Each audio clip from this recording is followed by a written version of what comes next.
Kuenda kwamazepe kuisland kwarwadza Dorine Masomera kusvika adecide kucreate ghost account yekuexposa vana vamai vake.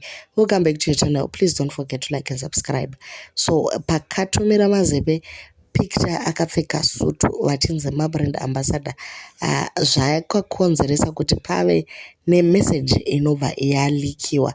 Actually a ghost account was created and pachibva pariliswa nyaya. So iri kuti iyo mbavha idzi iwe Mike Masomera, nyaya dzako tinodzifambira iwe ukaswera watapirirwa, une makuva pasi iwe, worse than TB iwe Mike.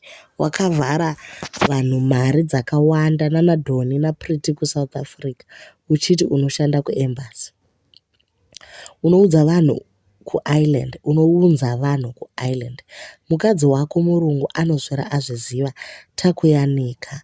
Udza vanhu chokwadi kuti mazepe akauya neinvite yemuchato.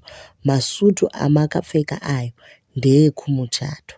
Matsotsi, mbavha, gororo. Wakaurayisa vanhu Mike Masomera iwe neBP. Vamwe nanhasi vari kuchema newe. Ita poe. Ndibatei ndikupei all information yemurume uyu. In fact, dzorera vanhu vese mari dzavo Mike. I want to prepare a document to the Irish Police and Home Office. Mbavha, gororo.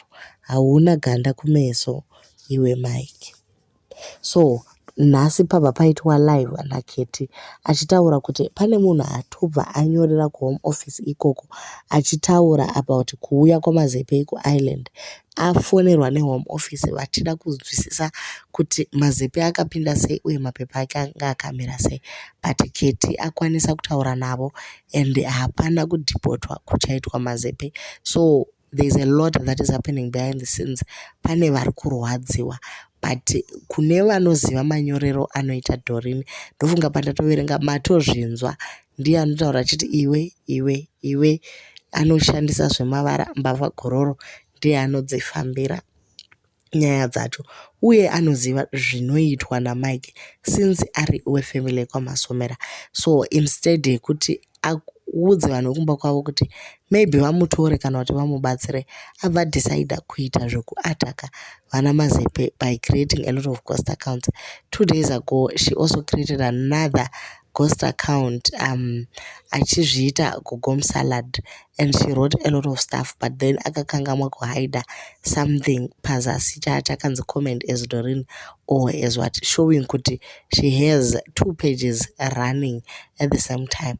So ndo nyaya tinayo guys, kuti instead of being happy as Zimbabweans kungoti mwe mwana abudirirawo agona kuyambuka, hoyo wabuda muchipostori, wapindana namasutu, something like that, munhu achibudirira achienda, we fail to do that and we keep on dragging each other down. Zvinova zvinhu zvinonyadzisa zvakadaro.